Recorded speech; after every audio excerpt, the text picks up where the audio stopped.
Okay, we'll go ahead and get started, even though you're all so far away, you know? Nobody wants to come down close to me, or all the late arrivals will have to come down to the first few aisles, first few rows. So I'm Marybeth Ulrich from the Department of National Security and Strategy. Despite what the signage says, my name is not, I think it says Manybeth out there or something like that, but apparently that's not exactly right.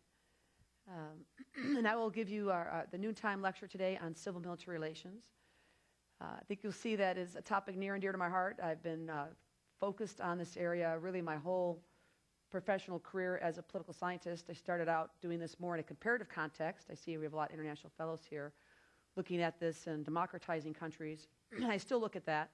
But since I came to the War College in '99, I started also shifting toward U.S. civil-military relations.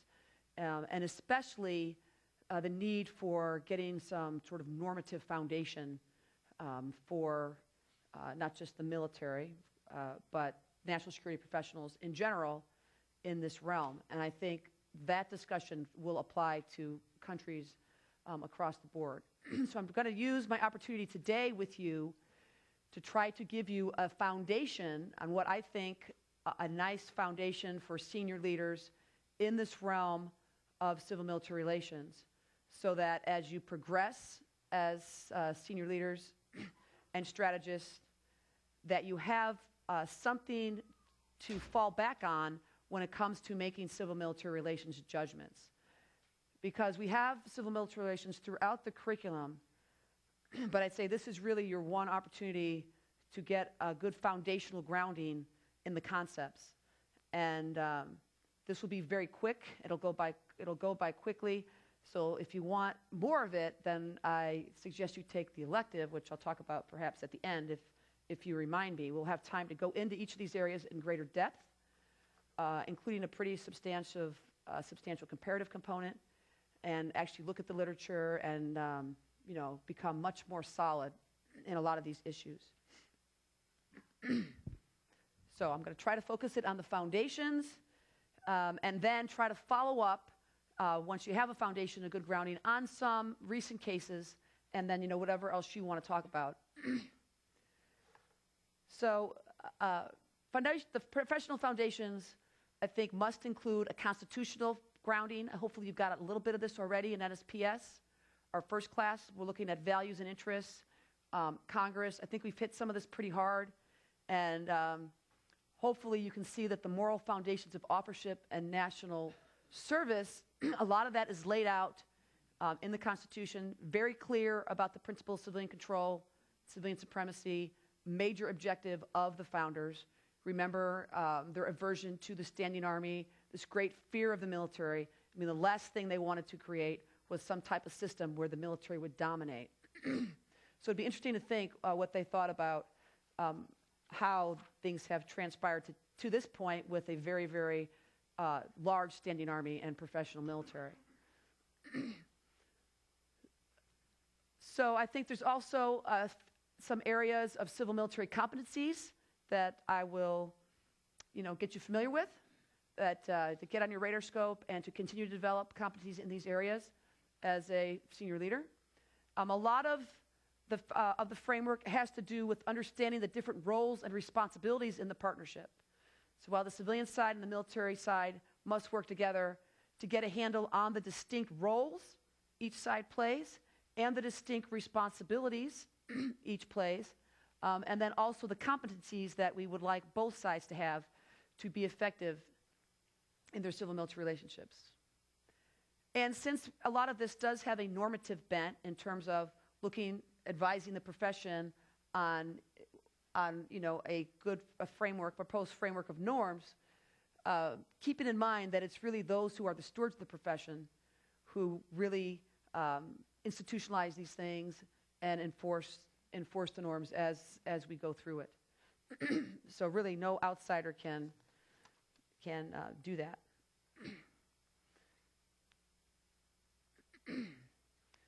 So when it comes to the constitutional foundations, again, we just kind of rehashed that. But the whole dilemma of the framework, this idea of creating a military strong enough to protect the state, but realizing if it was that strong, it was also inherently strong enough to overthrow the state. That's kind of the key tension in civil-military relations. And as we move forward on this, and this client-society relationship that is, instrumental in understanding civil-military relations, what's unique about that relationship between this particular profession and the client it serves is that this profession has the wherewithal to upset the whole enterprise. And so there's a special trust that society grants you, that you are granted to perform this function for society with the understanding that your professionalism will keep that potential power in check, that you'll never turn it against the society. So that's kind of, the general principle of civilian control. I have this little buzz phrase down there, founder leaders. It's interesting, when you have a new democracy, getting off the ground and the institutions are weak, it's very, very helpful if you can have a founder leader who is restrained in the use of the potential power. So in our case, that was George Washington, someone who was, idolized and, could have sort of taken the power to himself, but was very, very cognizant of his role as a founder leader to show that restraint so that these institutions could develop. And I think there are some parallels out there in other countries, or the fact that there's not somebody like that may be problematic for certain democracies getting off the ground. Okay, when it comes to looking at norms in the profession of arms, I want to refer you back. I know not that long ago you all had a profession of arms campaign briefing. Don Snyder shared that with you. This is the white paper that launched that campaign.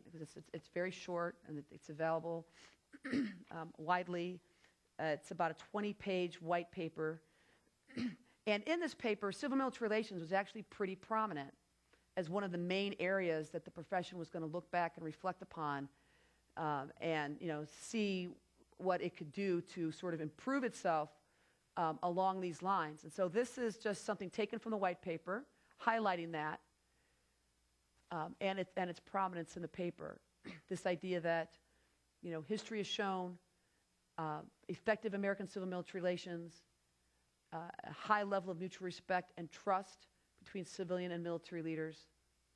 The best way for professionals to fulfill their obligations is to create such respect and trust, is to follow a set of norms that have proven successful in the past and produced effective policy and strategy. And so what I'm going to start, I'm going to front load the presentation with exposure to that set of norms. The campaign picked them up.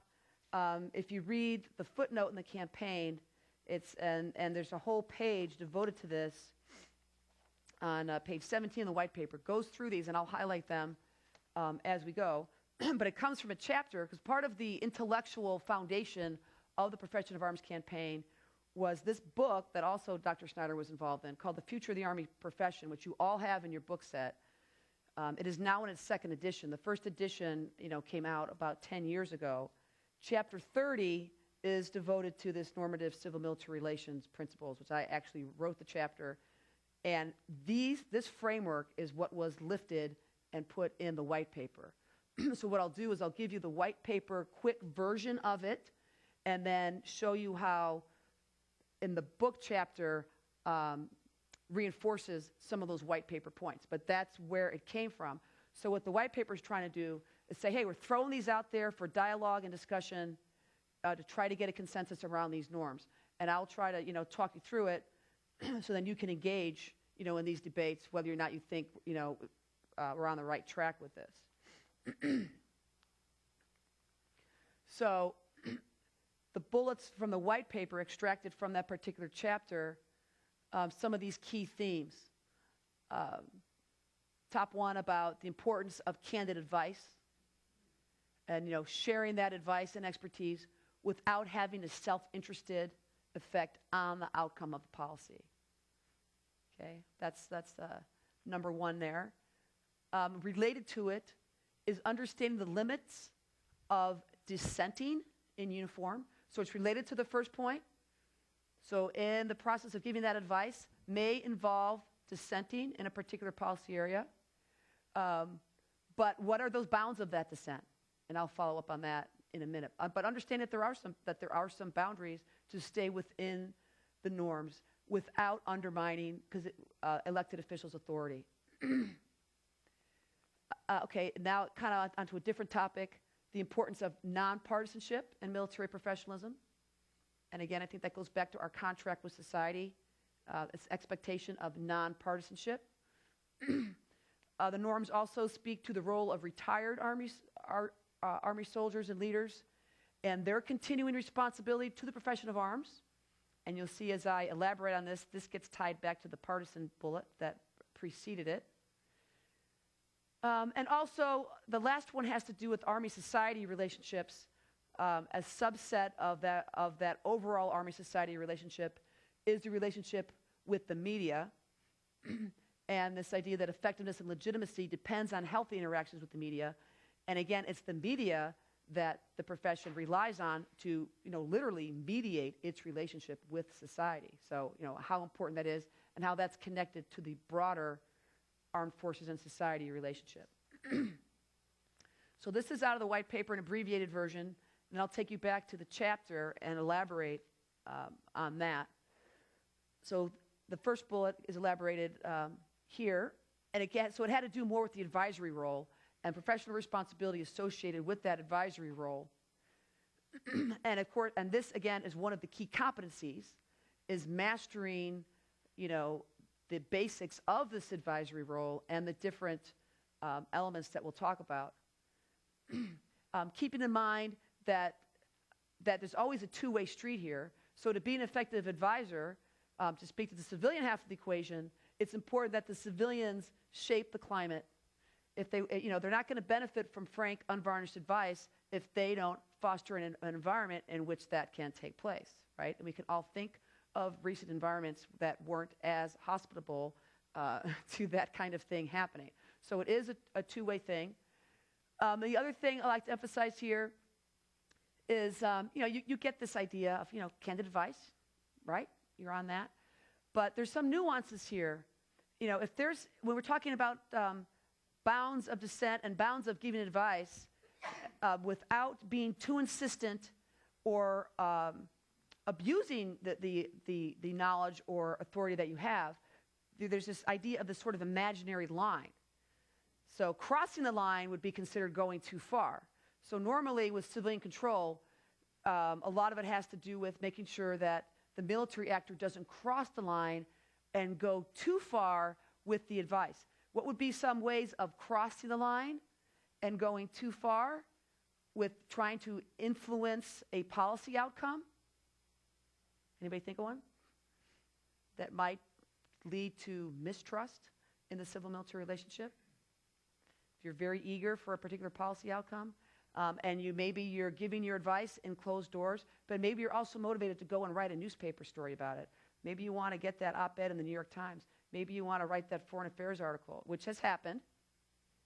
That kind of thing would be considered going over the line and being outside, the norm of mastering that advisory role. That the common thread, whenever you're kind of wondering, am I crossing that line or not, is what does it do to the trust in the relationship? So viewed from the perspective of the civilian there, and if something like that happens and they see military actors going outside what they perceive to be the limited bounds of the advisory process, then they may think, well, that actor has his own interest, is pursuing the institutional interest, service interest, really wants that policy really badly. That's going to undermine the trust in that relationship. And it may not be a sustainable relationship in the long term, should that keep going that way. But it's also important to approach the line, not to stand so far back and be so passive in the advisory role that you're not, getting in the mix at all and not, even being a factor. And, the important thing in civil-military relations, and when it comes to advice and that professional responsibility to advise, comes from the assumption that there is expertise inherent in the military actor, that's uniquely there, that if not put in to the decision-making process, that's like saying all the information isn't there for the policymakers to make the decision. So to stand back and withhold, especially if you're withholding to get a desired policy outcome, that would be, manipulating the process and not only going against the grain of civilian control, and not fulfilling a professional responsibility, but in the end, when they get wind of that, seriously affecting the trust relationship, that is important to have a good, effective civil-military relationship as far as that goes. Okay, the last one is show all the rocks. I just explained this in seminar. Maybe one of these guys wants to tell that story again for me. This is just the basic lay out all the options. Okay, we've had some issues just in recent strategy reviews of the military being accused of not really giving the full range of options to the policymaker. And typically this has to do with use of force scenarios, but any scenario where they're looking for your advice. And show all the rocks comes from this little scenario. I had a student about 10 years ago in my seminar who one day was sharing with his classmates something he learned in a class at the War College, where a general had come and was advising these up-and-coming military actors, how to manipulate the policy process, and saying, if there's if there's some option out there that you don't necessarily want to put on the table to the civilian policymaker, that's very easy. Everybody just consider those options like rocks in a bag. You got your bag of rocks, and as long as you take out a few rocks and put them on the table and you got a range of rocks there, the policymaker's going to be happy. The problem is, the rock he wants possibly is in that bag. So that was the advice, okay? Of course, that's not consistent with civilian control if they're withholding certain options, especially the option they would like, especially not to see on the table. So after a discussion, the seminar back and forth, we sort of got, them back on the civilian control page and said, it's okay, maybe there's that rock in there that you would advise against, but still you need to put it out on the table. And you can explain that, it's the ugliest rock in the bag, and I think it's your worst option, and these are all the reasons why. But to not put it on the table, okay, that would be actually driving the policy outcome in ways that it's not, military's place to do that. So that's what I mean by show all the rocks. And you can look back in history and see that this is not necessarily uniformly done, but that's certainly the principle underlying that. So to elaborate on this, this all has to do with participating in the policy process. What are some of these competencies to kind of get a handle on? And so a lot of this is judgment. There's no real black and white here. It's kind of getting a firm handle on the principles and then saying, okay, I understand that. And then there's going to have to be some balancing that you decide how you're going to balance some of these things. So for instance, balancing expertise with advocacy. So, when you got that rock out, and you could advocate all day long against it, and you probably should if you strongly professionally think there's something wrong with that rock. But, you don't want to go too far with the advocacy, getting to the insistence point, which crosses the line. At some point they make a decision, and that's over, and they got your input, and you got to drive on, or, they're not going to really be reaching out to you next time. Okay, so especially if you get this idea that you're overreaching and exceeding the bounds, then pretty soon you're not that trusted advisor, you're not that go-to person even for the advice, and it could lead to eventually perhaps getting rid of you and getting, being served by someone who's more in the box there. So you have to have a certain political competencies to play this game, yet you want to avoid politicization as a policy advocate. So can you think of a scenario where, an administration might want to use or politicize a military actor in a particular scenario to get support for a policy? And would you be comfortable in that situation? So, the idea is to avoid being politicized. It's not your job to go out there and market a policy necessarily. That's the civilian jobs. You can think of maybe a couple situations recently where maybe it went a little bit too far, maybe it was politicized. Perhaps when General Petraeus became the face of the Iraq War back at a point in the Bush administration when the administration was not very popular, didn't really have the popular people within to market their strategy, and then turned and made this general the face of the war. And, he's the one that, captivated the nation with his testimony and all that kind of thing. So, we can talk about that later if you want, but that's kind of what we're driving at in terms of, at the end of the day, you want to be able to serve multiple administrations, parties back and forth, and, staying out of the politicization. And I'm not talking about partisanship here. I'm talking about, being politicized as, in that sense, in terms of advocating for policies in ways that maybe are more appropriate to be done on the civilian side. Okay, my most recent one is the second one from the bottom. Understand the place of the military profession among the professions.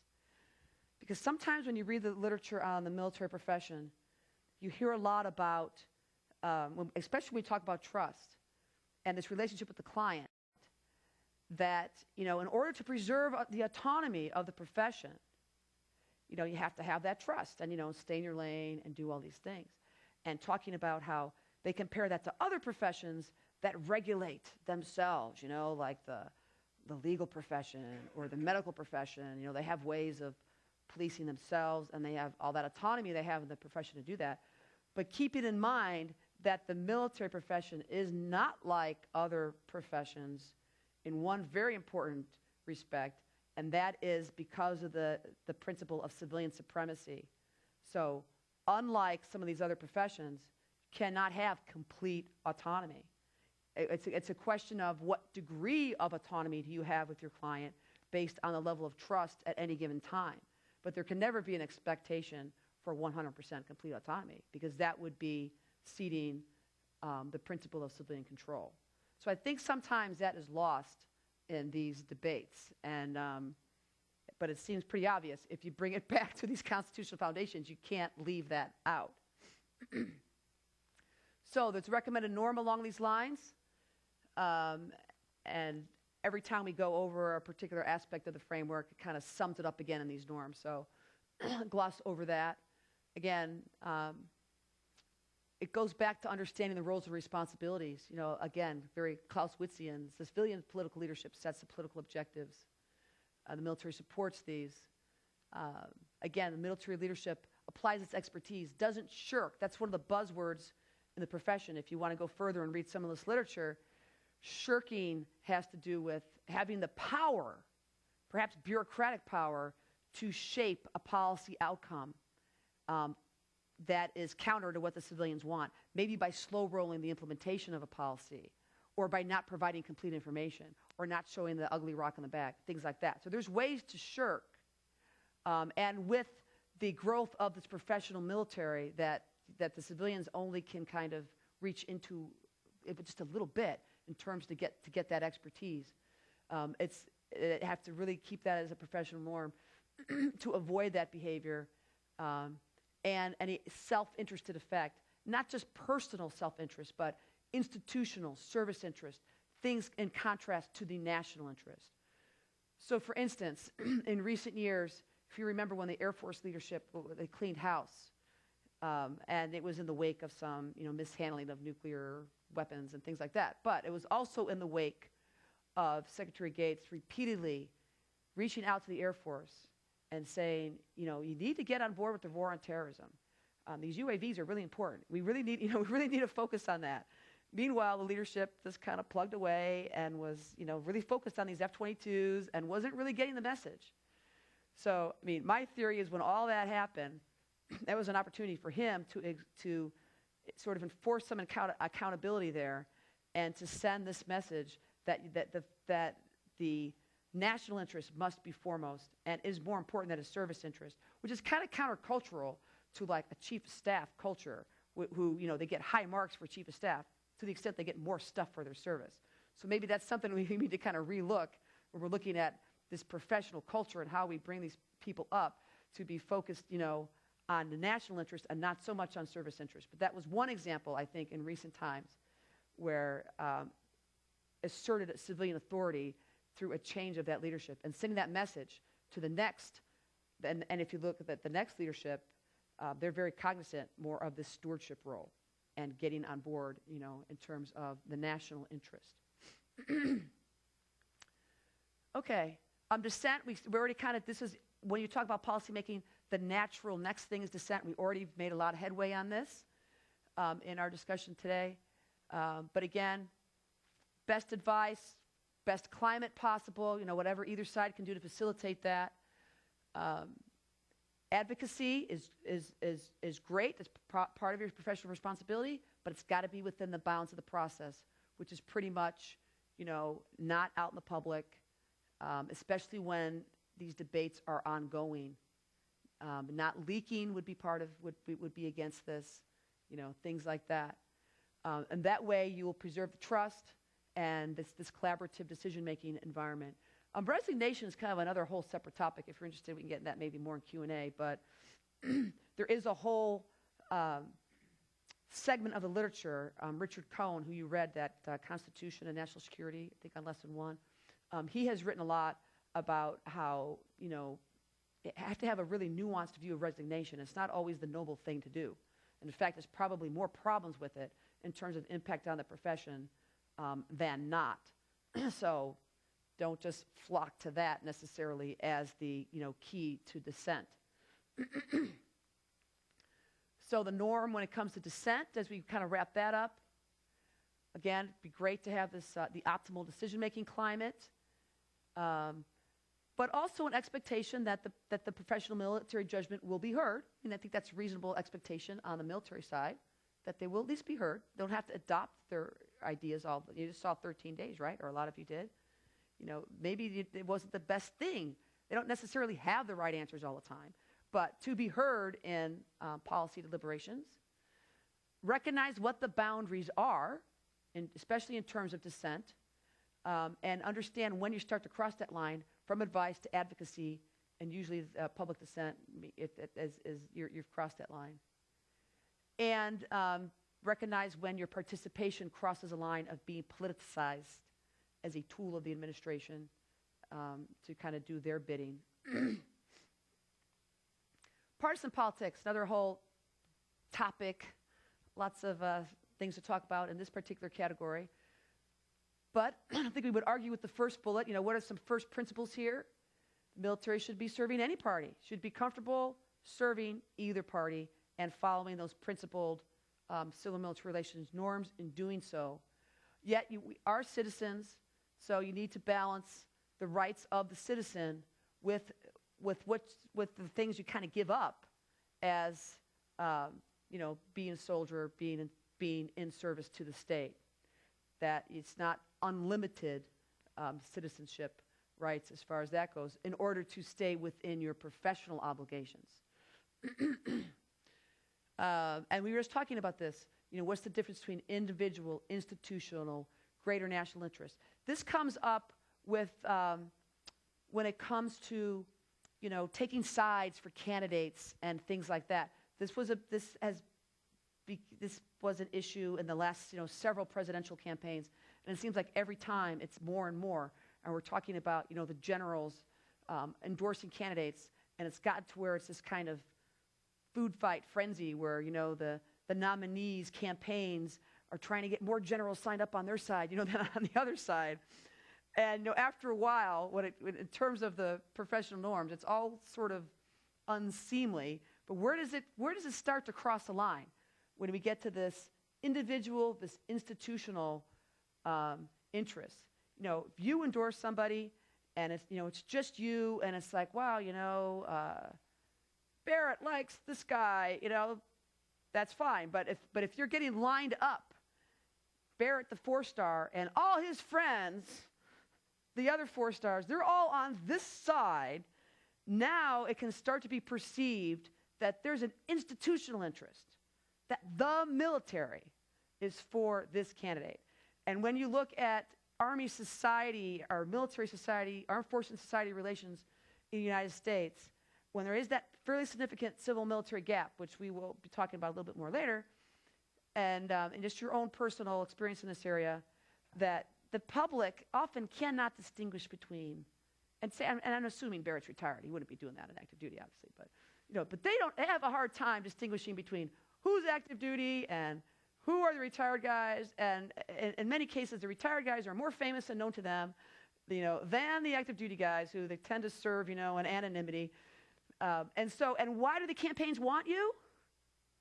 Because, they just think, I just really respect Barrett's judgment, and we just, no, because of that military affiliation. So, got to be careful. That's one of those things that's kind of setting the bounds of that. Now, there was a significant development with this in the Mullen chairmanship, because people have been talking for years that the active duty stewards of the profession should somehow try to regulate this. And finally, in Mullen's tenure, sometime in the last couple of years, he did actually issue a letter to the retirees asking them to stay out of this, asking them, we understand that you are a citizen and legally you can do what you want, but as a retiree, especially a general, and most of the professional literature agrees with this point, that especially general officers, and would expand it to all retirees, continue to be considered members of the profession. So if you want to continue to be considered a member of the profession, have all the benefits of that, like getting your title for life, and things like that, then you need to think about, this is what Mullen was basically saying in his letter, you need to think about the impact of your behavior on the profession. And that's why he was advising against this type of thing, especially if it's getting to the point of this perception of institutional preference. That's really the line. So we can talk about that more if you want, but that's kind of the key points in the partisan aspect of it. So again, what are the norms here?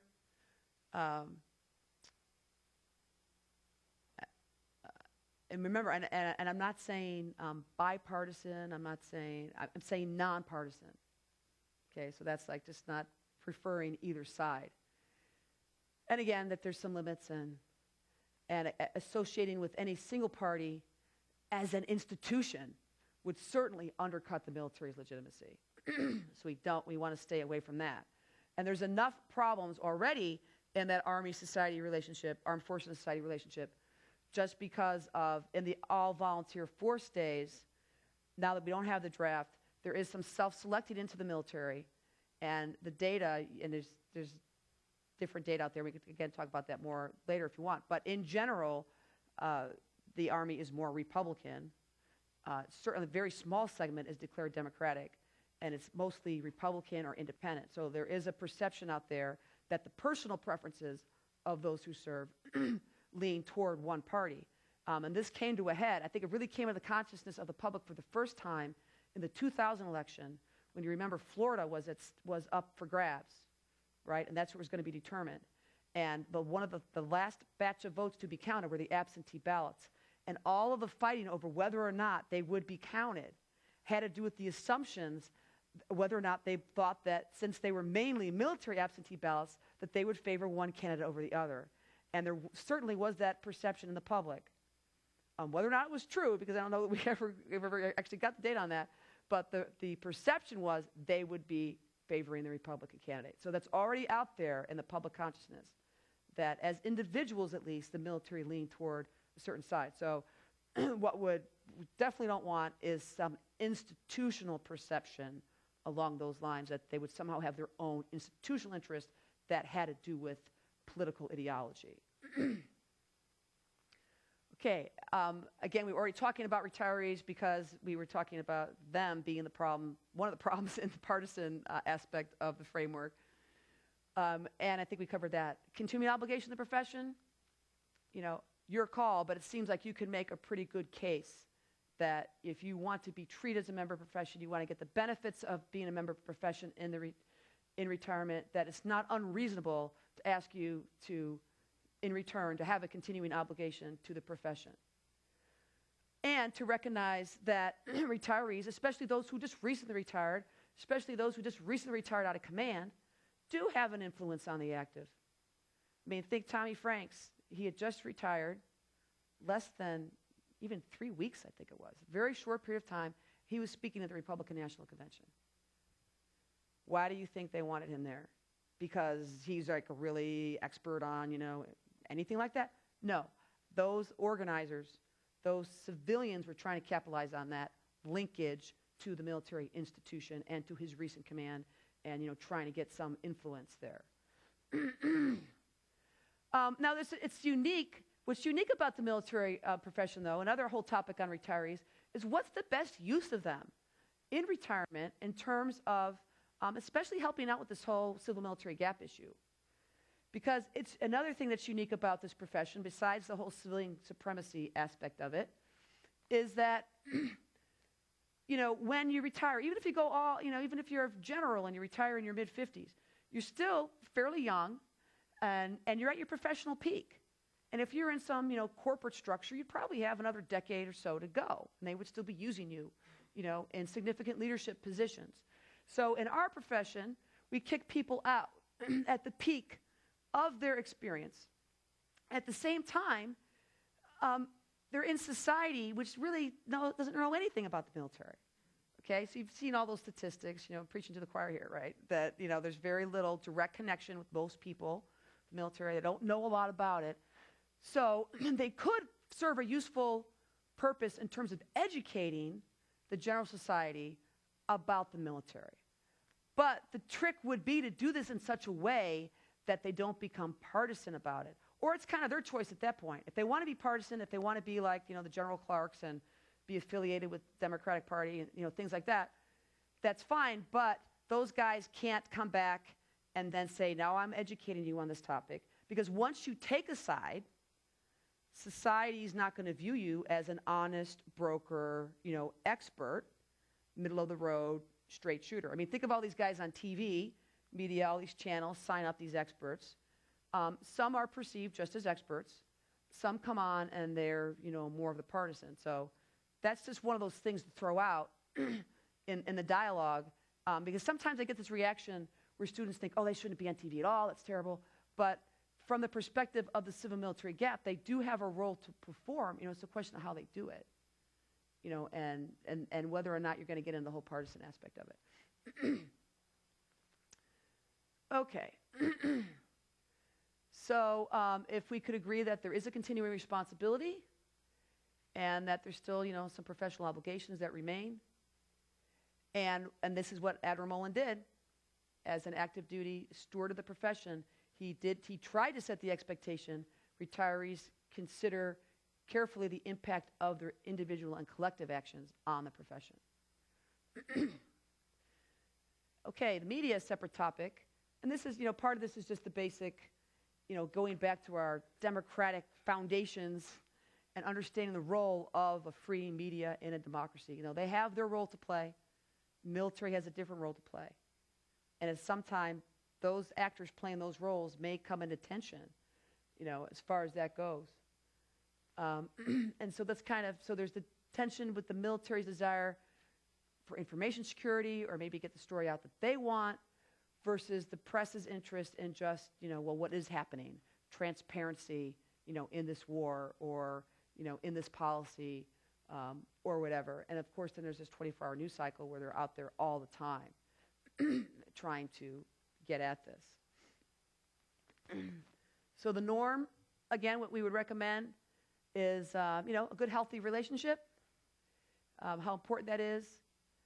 And the second bullet's really important because, recognizing that, instead of putting off the press, that they do have this responsibility, as the fourth estate, whatever. You want a probing press, even sometimes if they're probing you, but there is a function to be performed that's important, for accountability in our democracy. And the military may, getting savvier at this and, take advantage of these opportunities to facilitate that role.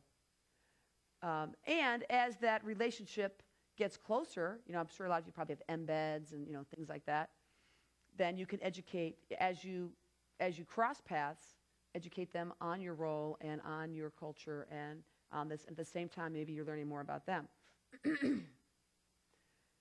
Okay, this was not specifically mentioned in the Profession of Arms campaign, but I wanted to bring it up because the media relationship is part of the broader society relationship.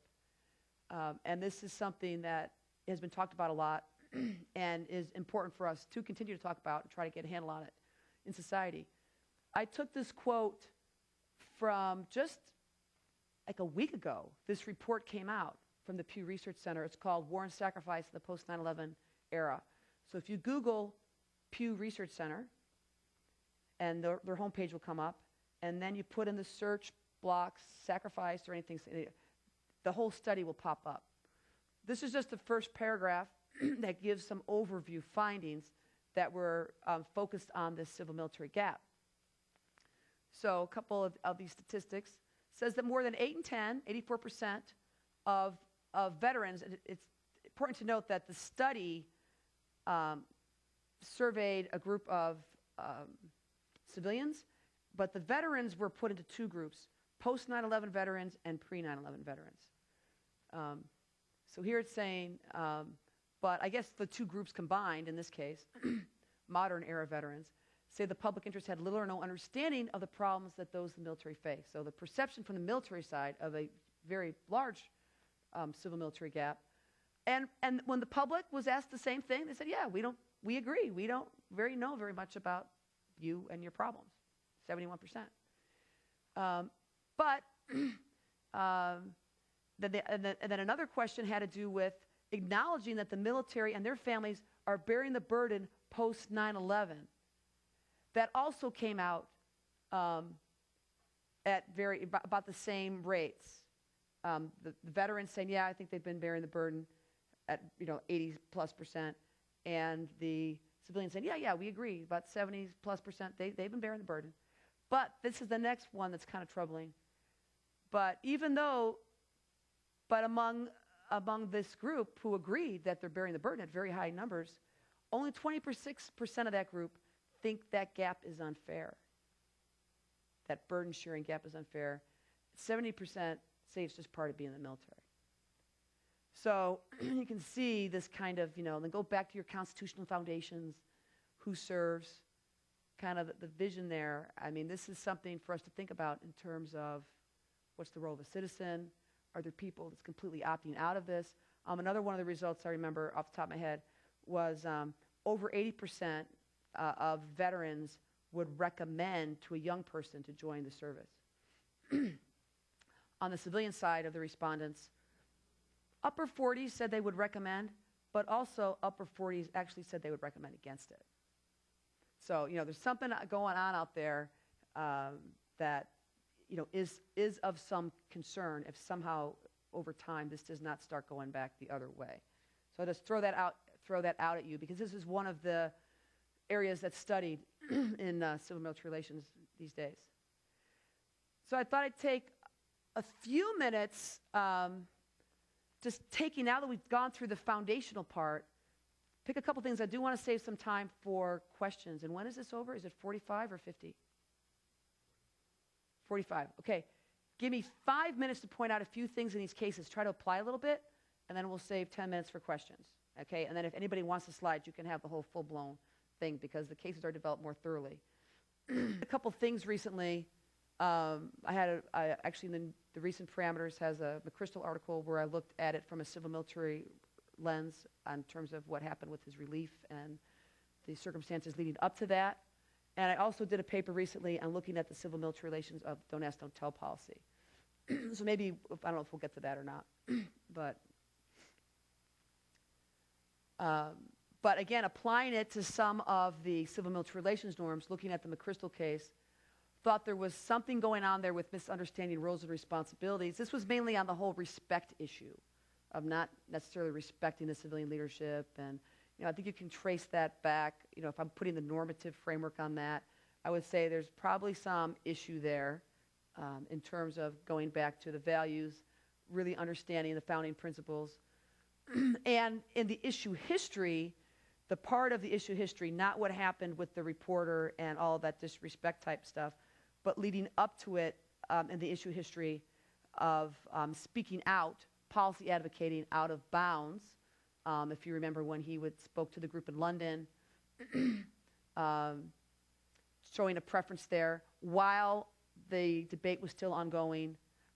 And even earlier, when that strategy was released, was leaked. Somehow it got leaked.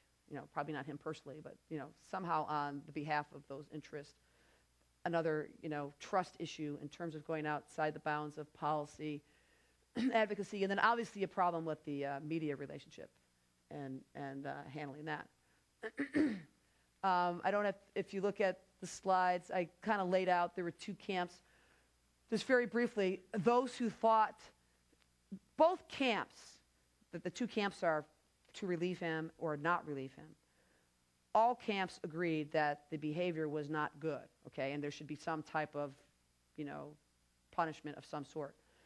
But one thought it wasn't enough to be relieved for, okay? But those who thought he should be relieved were looking at it through the lens of the civil-military relations norms and saying that some of those violations were too serious, especially the open contempt of the political leadership. And their advice was, you're going to have to reassert civilian control, enforce the norms. Oh, and by the way, there's an issue history here. This is not the first time, and so now's the time to kind of reassert control. So they looked at it that way. Those for it kind of goes back to your ethics lesson. You remember there was like a principle-based way of thinking about it, and that lens, and then there was the consequence-based. This camp was looking at more of the consequence-based, saying, the war's too important. Don't forget about those norms. He's the general. We really need him. It's an important part of the campaign. Think of the consequences of changing the commanders. Do we really want to do all that? Consequence-based versus the principle-based, more looking at the norms. And then I look at what actually happened with the president's decision. He obviously went with the first camp. He rejected this argument of indispensability, focused on more of the civilian control issue. And, of course, at this point, the trust was very much damaged in that relationship. So even just on that point alone, trust is always comes back to trust, that they would have had a very difficult time continuing to work with that staff and the administration just because of these things that had undermined the trust. For that reason alone, to get in the people that they're more comfortable with. Lessons learned there. This is a quote taken out of the article. It says that, you can be very good at all these general things, defense processes, doctrine, military art, and science, but may lack some other competencies that are important. And if you look at the generals who've been relieved lately, it's been more for this political type competence, not their professional competence, except that this should be part of their professional competence, if you know what I mean. So there's something there. Something's missing, perhaps. If you look at McChrystal, McKiernan, General Fallon before him, it was all for these kinds of reasons. Don't ask, don't tell, real briefly. I just kind of looked at how the civil-military relationships, how they aligned when Clinton came into office and there was a big push to change the policy, and contrasted it to 2008, 17 years later, a lifetime, really, a generation later, and how those relationships lined up and how people behaved and looked at some normative things, and striking contrasts and saying that you could really explain the policy change based really just on that. So, for instance, very tough the first time around, military 100% against it, wall of tradition. If you look into what they actually did, you could probably find some violations of advocacy, exceeding bounds of dissent, threatening to resign en masse, things like that. So playing lots of cards there to get their way. Got us this interim policy. I can go over that, but again, I want to get to your questions. Contrasting it with 17 years later, of course, now you have a president again who wants to try to change it, but the civil-military relationships were dramatically changed. How were they different? Of course, the leadership was more in favor. Not everybody. Service chiefs pretty much not in favor, but the key military leadership, chairman of the Joint Staff, Sec State, and the key positions on the congressional side. Everything was lining up for him. And I can go into that in more depth if you want. The only senator, it's interesting, Levin was on that same committee 17 years ago. He was the only one for it back then, but he was in the minority. The Democrats didn't run the committee. 17 years later, he's the chairman, and he's advocating for it. So, again, all the relationships lining up very differently. Then the courts actually played a big role because, in fact, Gates' argument for being for it was this is advancing in the courts, and it was advancing in the courts. And his argument was, we just need to change this on our own terms so we can control the change, because he saw it as inevitably coming through the courts, who might say, overnight, that's it, change it. We've decided this has got to end. So that was part of his logic. Public opinion, how that played out on both times, it improved the second time. It was favorable the first time. It was just a lot more favorable 17 years later. Again, some lessons there. Who decides? Some of those issues. All right, I told you I would save some time. I do want to do just a little politicking for the elective. There is an elective on this. We cover the full gamut of things. We'll do a little bit on foundations, and then we'll move into other areas. There is a component on comparative civil military relations, a couple lessons that have to do with understanding coups and why that happened, and kind of a nation-building approach, which is actually useful because we are engaged in nation-building and building military institutions, doing this in such a way that, there won't be a coup down the road. We look at the military in wartime. We look at the civil-military gap. We look at the whole gamut. Got great comments from the students last year, basically saying that they thought, in their judgment, this should be in the core, and they were advantaged for having gotten a good dose of this in the elective versus going through the year without getting a good dose. But at least you're here. So we've got some time for some questions. Does anybody have any questions, those of you here in the room?